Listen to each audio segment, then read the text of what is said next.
I caught my lawyer brother plotting to sell our 40-year-old family orchard, so I exposed his scheme. You won't believe what happened next. My name is Emily, and I was raised up at Sunrise Apples on our family apple orchard located in the picturesque rolling hills of Washington State. Our orchard has been in my family for 40 years. My folks, Robert and Linda, have operated this orchard since the year they married, 1983. They both grew up in farm families and always wanted to have some land of their own to grow on. I have an older brother, Jake, 35M, who never really got into life on the farm. Right from when we were kids, our personalities and interests were chalk and cheese. I was the one running after Dad in the orchard, asking him countless questions about how to prune trees and how many varieties of apples we have. Jake, on the other hand, liked to stay indoors with his nose buried in books about faraway places and exciting careers.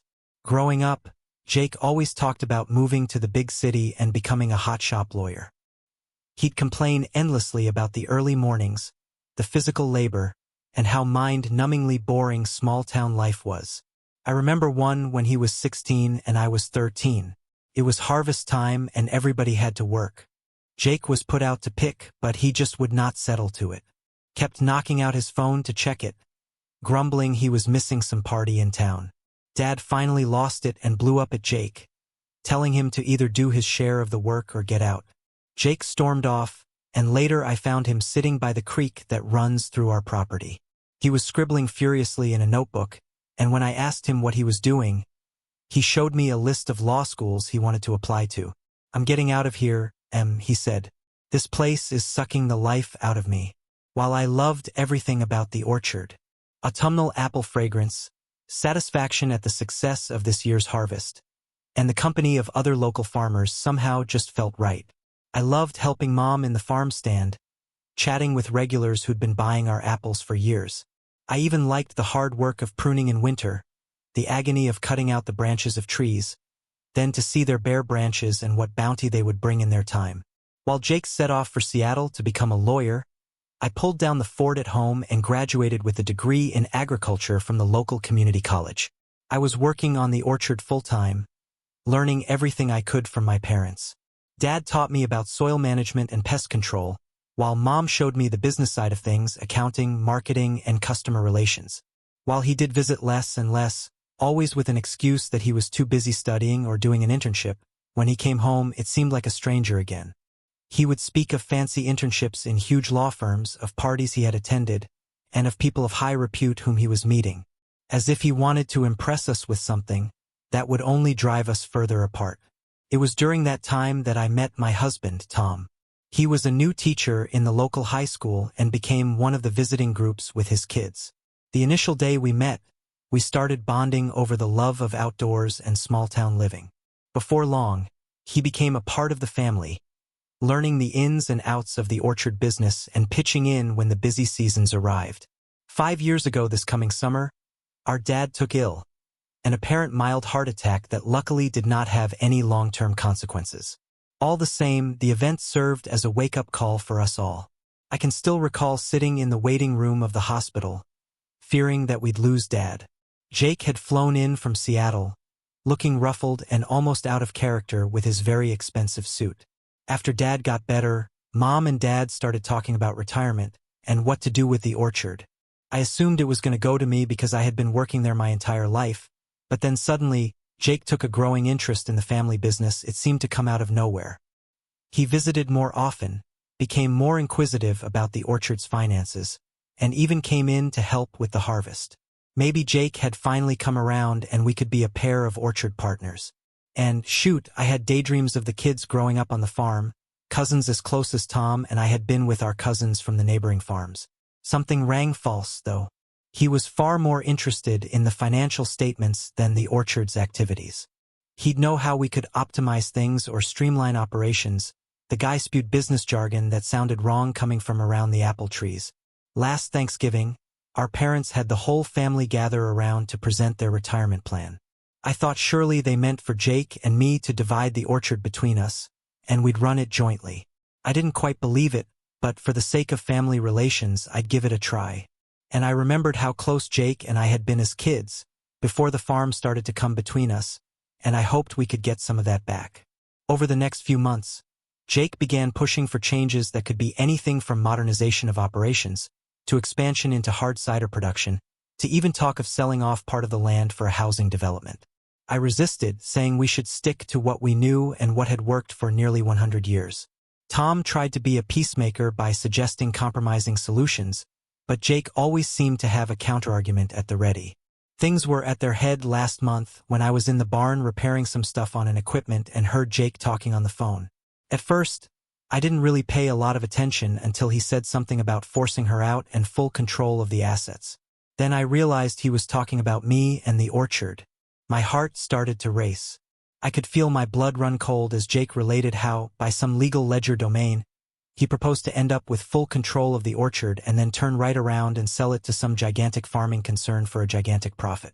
He was laughing how easy it would be for him to outmaneuver me since I did not know the first thing about real business.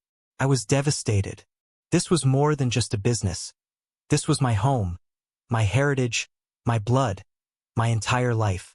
I went to him right away, and my hands just couldn't stay from shaking when I told him what I'd overheard. He tried to deny it at first, but when I pressed him, quoting his own words back at him, he admitted to his plan. He called it wasted potential from the orchard and said that I was too sentimental about the economic opportunity. We ended up fighting with each other like a pair of teenagers, screaming to the hilt. I told him I'd never let him destroy our family's legacy. I was so furious and hurt that right there, I summoned a family meeting. Our parents, Jake's 33th wife Sarah, and Tom were all there. As my eyes started to well up, I lamented about the plan to everyone, showing them my notes on his telephone call and all the research on the company he wanted to sell to. Our parents were shocked and livid. Mom started bawling, asking Jake how he could do this to his family. Dad's face was drawn and pasty, looking older than he ever had. Jake started in with the explaining that he was just exploring options for the orchard's future. But it was clear to all of us that he had laid plans to build this kind of double cross for months, maybe years. Sarah had an unconcealed shock written all over her face.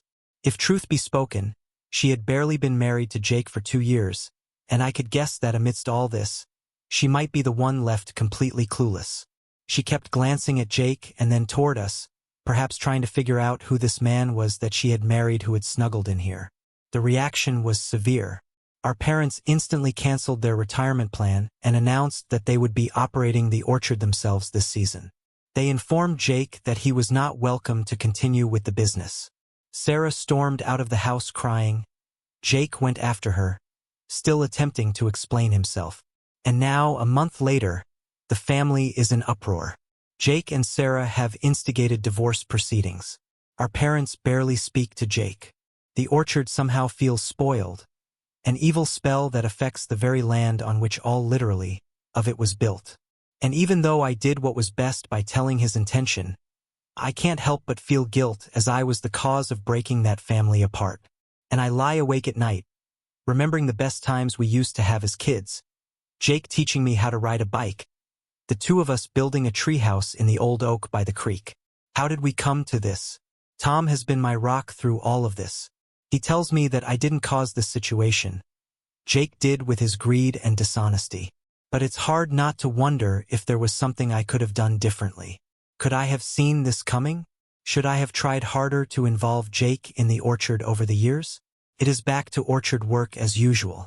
The apples take no notice of family drama. Pruning and spraying go on as usual. In many ways, it is a relief to lose oneself in familiar rhythms of work. Every now and then I look up at the house, half expecting Jake to come pouring out to help like he did when we were kids. So, Reddit, Ida for blowing the whistle on my brother's scheme, even though it's destroyed our family? Should I have tried to handle it differently? I'm struggling to see a way forward from here. Edit. Thank you all so much for your responses. I'm really trying to read through them all. Just to answer a few things, well, I have managed the day-to-day activities of the orchard for several years now. My parents still technically own the orchard, but I'm a functional manager. Jake has never managed a business or worked on a farm. He also has a degree in corporate law. The orchard has made a profit every year for the last 10 years, and we are not in financial trouble. Update 1. Guys, It's been 2 months since my last post and so much has happened. I would like to take the opportunity to thank everyone that commented in support and advised me. It really helped me get through some very tough times. First, the good news. My parents have officially changed their will and retirement plan. The orchard passes completely to me now. They have also begun the process of transferring management responsibilities to me now so that the transition will be smoother when the time comes. It's a bittersweet victory, grateful for their trust, but not able to stop himself from thinking that things could have been so much different if only Jake would be true to himself about wanting to be really involved. That brings me to the not-so-good news. Jake has not given up. Literally 1 week after my first post, he brought in a lawyer to the orchard with him. I was in the farm stand when they pulled up, and, well, my heart sank. Tom was with me, and he reached over and squeezed my hand reassuringly before we went out to meet them. Jake and his attorney tried to argue that Jake was entitled to have the business based on some law kinda obscure, something about inherited family property. He went on to use much legal mumbo-jumbo to describe that ancestral land rights and presumptive inheritance. At least my parents quickly shot that down too by documentation, showing the orchard had never been inherited. They built it from scratch. Dad even pulled out the original deed of sale from when they bought the raw land back in '83. By the end of the conversation, Jake was furious. He accused us of plotting against him and said we'd regret this.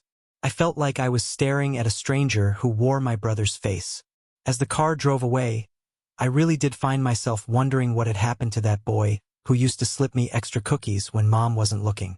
But that didn't end the matter. Jake began spinning stories around town that I had manipulated our parents and robbed him of his due inheritance. Some people actually believed him, and we lost a few longtime customers at the farm stand. Mrs. Johnson told me she couldn't support a business built on family betrayal. She'd been buying our apples for Sunday pies for over 30 years now. That broke my heart. Knowing this, I took things into my own hands. I called the Valley Gazette, the local newspaper, and went in to interview about the history of the orchard and what plans me and my dad have for the future. Carefully not mentioning the conflict that had developed with Jake, I indicated that I had grown up working there and needed to do all I could to keep my family's heritage alive. But I spoke of how Mom and Dad had taught me everything I know, the sustainable farming practices we use, and our involvement in the community. I talked about the school tours every fall and the donations that we make to the local food bank, and that we have plans of starting an apprenticeship program with young farmers. The article was a hit. We had a lot of community support and honestly, sales were up. All my fellow local farmers contacted and offered their support. Old Mr. Peterson, the dairy farmer from down the road, brought over a casserole, telling us to keep our chins up. You can't choose your family, he said, but you can choose to do right by the land. And that's what you're doing. But drama never ends. The week before last, my phone rang and it was an email from Sarah, now his ex-wife. She was crying hysterically, claiming that he was harassing her since the divorce. All was left because, apparently, he held her responsible for not getting in line behind his plan to take control of the orchard. She wanted to come to stay with us for some time, feeling that she no longer was safe in the city. Tom and I have decided to let her stay in our guest house. It's a little cottage on the periphery of our orchard that we generally rent to seasonal workers. Sarah arrived late one night, looking utterly exhausted and scared. As I showed her around the cottage, she broke down crying and continuously apologized for Jake's behavior. Again, I hugged her and told her that none of this was her fault. Now she's been in the orchard with us, helping out in all ways and, frankly, has talent. She told me one day, as we were sorting apples, that she had always liked coming over to the farm. Jake had always discouraged her from spending any time here. He said it was beneath us, she admitted. But I have always been more at ease here than in our upscale apartment in town. Jake got wind of the fact that Sarah was here with me, and the man went crazy. He actually came back to the orchard a second time, screaming and yelling. He even threatened us. He said that he would take us to court and sue us for alienation of love because we turned Sarah against him. We had to call the sheriff in to remove him from the property. And all I could think as the sheriff's car drove away with Jake in the backseat was us kids playing cops and robbers in the orchard. We're in the processes of getting a restraining order on Jake. It's unreal to be filing anything legally against my own flesh and blood, But we need to protect ourselves, Sarah, and the orchard. I am feeling pretty mixed at the moment. I'm even glad that we're able to secure the orchard and that the whole community has our backs. But I'm sad, really, really, truly sad, and angry for what Jake's become. And deep down inside, part of me still wishes he would snap out of it all the same.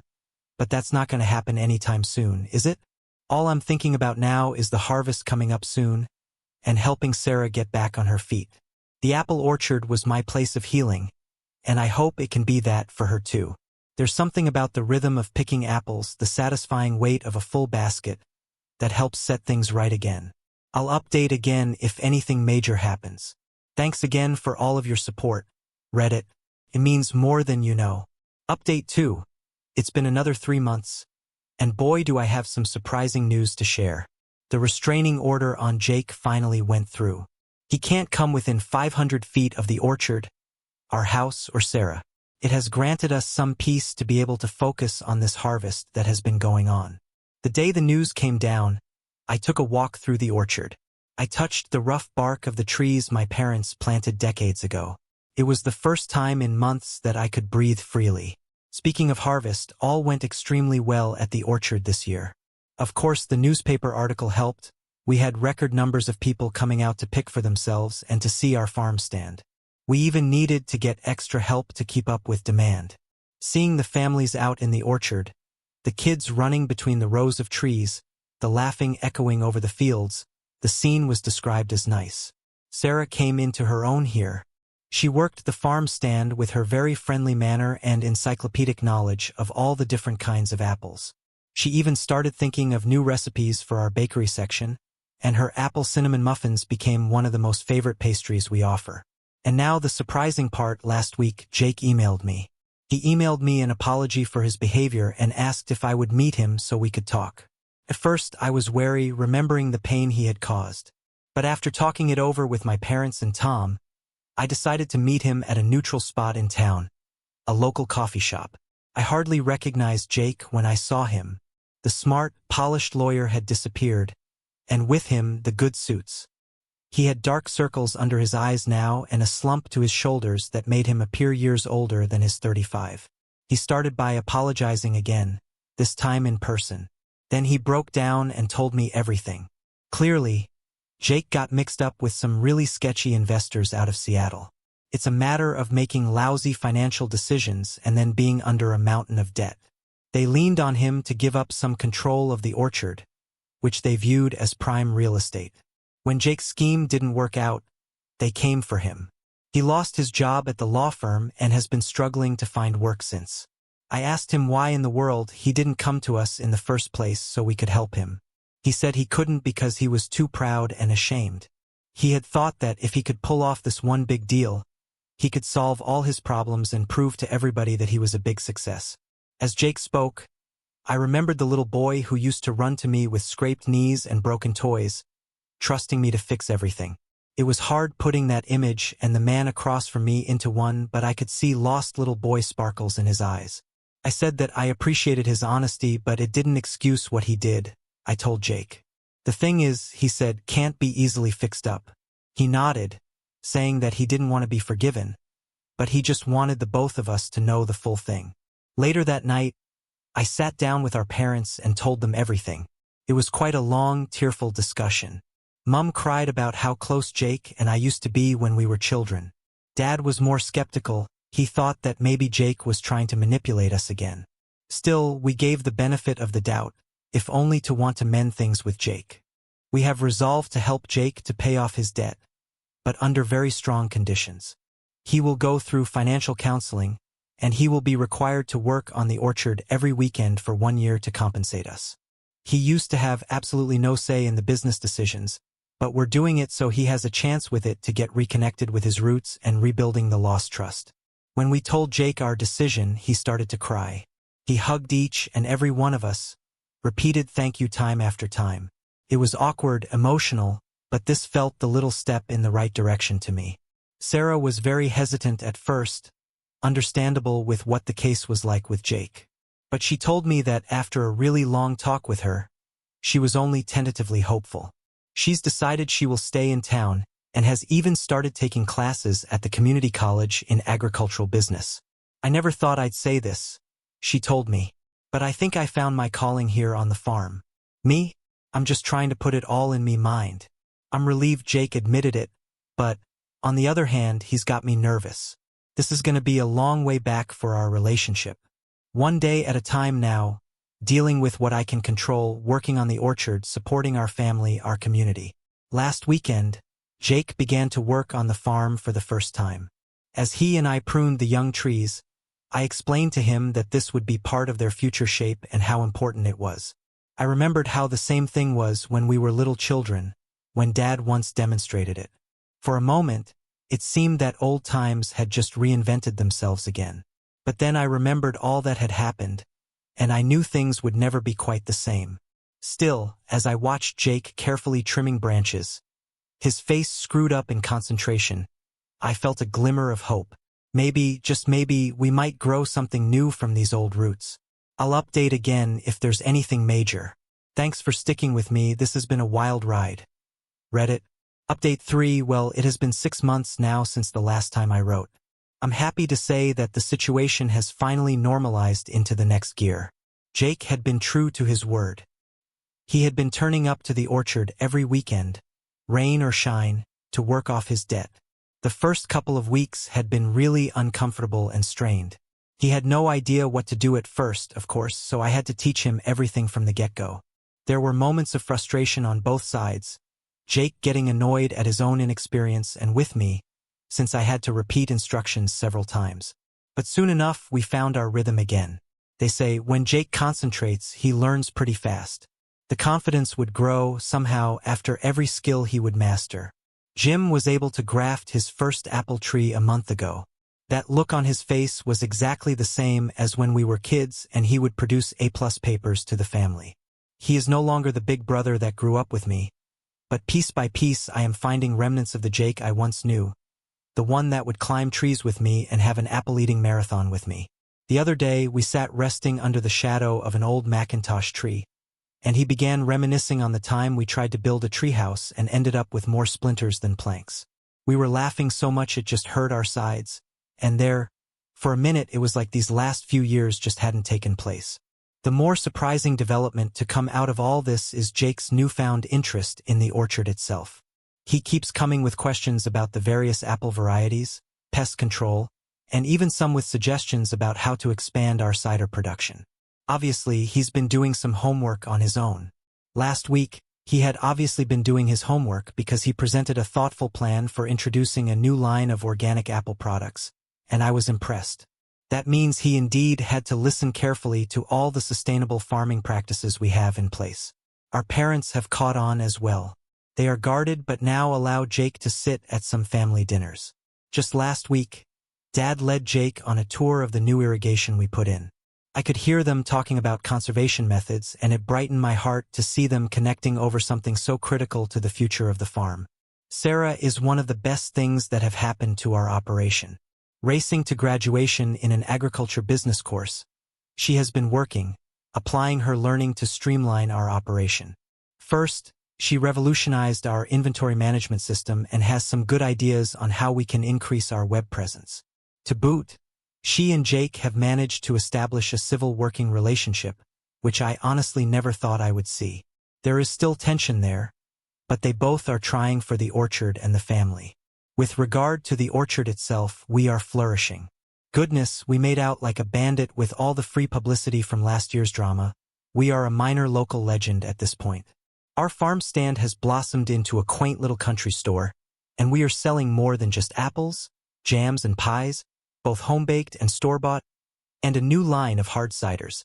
Jake's obscure lawyerly expertise even came in handy there, navigating us through all the red tape to get our license to sell alcohol. I've done much soul-searching over the last year and a half. I wouldn't wish this experience on anybody in the world, but I can't help but admit that some good has come out of the tests. Our family bonds have been sorely tried and tested by fire, and they are now stronger than ever. We have all learned some valuable lessons in communication, trust, and the true meaning of honesty. Though Jake has a long way to go before he regains all of our trust, for now, I can be cautiously optimistic about both our future as a family and as a business. Sometimes, I have come to learn that the greatest hardships yield the most unexpected opportunities to grow stronger and reconcile. Thank you, Reddit. You were there through the whole thing, and your support and advice have been invaluable. I hope to never have to post about family drama ever again, but I'm so grateful for this community and the wisdom you have shared.